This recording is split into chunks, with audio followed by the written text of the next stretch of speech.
Hey everybody, Rob Vino here, wagertalk.com, Wager Talk TV today with a NBA free selection with analysis on the Atlanta at Brooklyn game. Think we have a pretty good approach on this one to get ourselves a winning ticket. But first, let me tell you about the special that Wager Talk has going on this week, and it involves flex picks. You're going to get 33% more of flex picks absolutely free. For those who don't know, Flex Picks is a way to get multiple Wager Talk handicappers, your choice, and you can change daily if you prefer to. You can get multiple Wager Talk handicappers, their selections each and every day. This offer gets you 33% more for free. So if you buy 7 days worth of picks, you're going to get 10, or if you buy 7 picks, you're going to get 10. If you buy 30, you're going to get 40, et cetera, et cetera. You can get additional picks here with this deal. It's a flex pick special. And again, it's a way to get multiple handicapper selections each and every day. So go ahead and visit wagertalk.com. Lock up your package for this special on flex picks from wagertalk.com. Let's go ahead and look at Atlanta and Brooklyn here really quick. This game opened up Atlanta 13.5, 226.5. Atlanta now 13 and 232.5. While they've gone down a half a point as a favorite, the total has pushed up 6 full points for Atlanta. The only injury here is number 2 center, backup center, Clint Capella. He's missed the last 4 games with a hand injury. He's now going to have surgery, won't be available for the Hawks for the remainder of the season. For Brooklyn, lots of injuries to talk about here where the starting unit is concerned. D'Angelo Russell, starting point guard, out. Small forward, Cam Johnson, out. Both of those guys have now missed consecutive or multiple games. The one guy that's going to play here is Keon Johnson. He's been a standout for the Nets the second half of the season. He rested last game. He will go here. Schedule-wise, Atlanta had yesterday off, but it is their 4th in 6 days. It is the front end of a back-to-back. They travel to Philadelphia tomorrow. Not much. That's just a bus ride down I-95 for the Brooklyn Nets.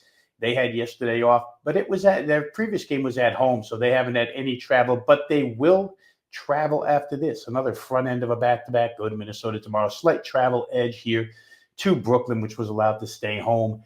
Back-to-back games. The matchup and the situation here at this time of year, a lot of the analysis becomes repetitive, but let's go through this one. It's an extremely important game for Atlanta. They're clinging to the number 8 seed, which has the benefit of 2 chances to win in the play-in tournament. Brooklyn, meanwhile, playing out the string. They're 3-2 straight up and against the spread in their last 5 games, though. So they've been fighting a little bit here. They're 10-6 against the spread their last 16. 9-5 is an underdog. So they haven't been a pushover, haven't been winning, but haven't been a pushover.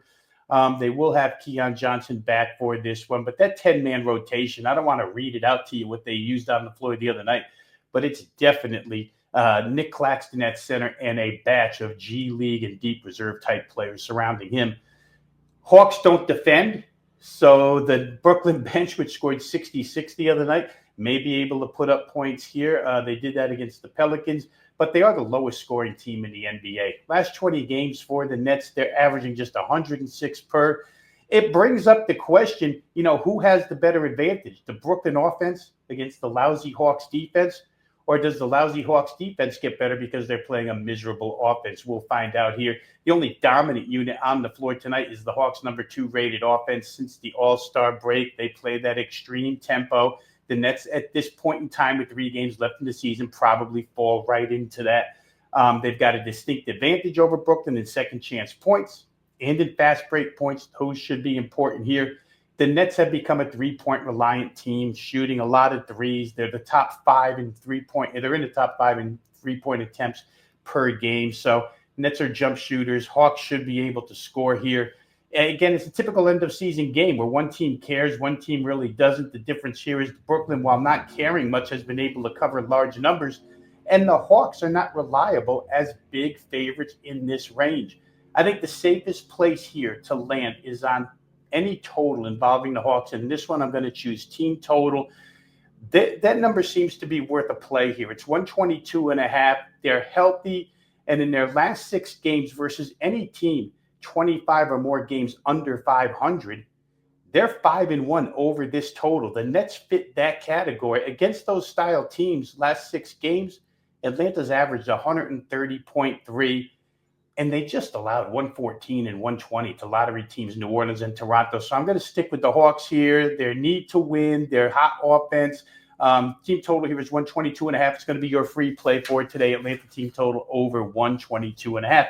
On the way out, I'd like to ask everybody to hit the like button. If you like the selections and analysis provided here by Wager Talk Handicappers each and every day, go ahead and hit like, hit subscribe, and join the 199,000 plus people who have already subscribed to Wager Talk TV, closing in on that 200,000 mark. If you have a comment on this game or any other game on tonight's NBA slate, go ahead and drop it in the comments section. I try to answer them as quickly as I can. For now, this is Rob Vino saying good luck with all your plays. We'll see you next time on Wager Talk TV.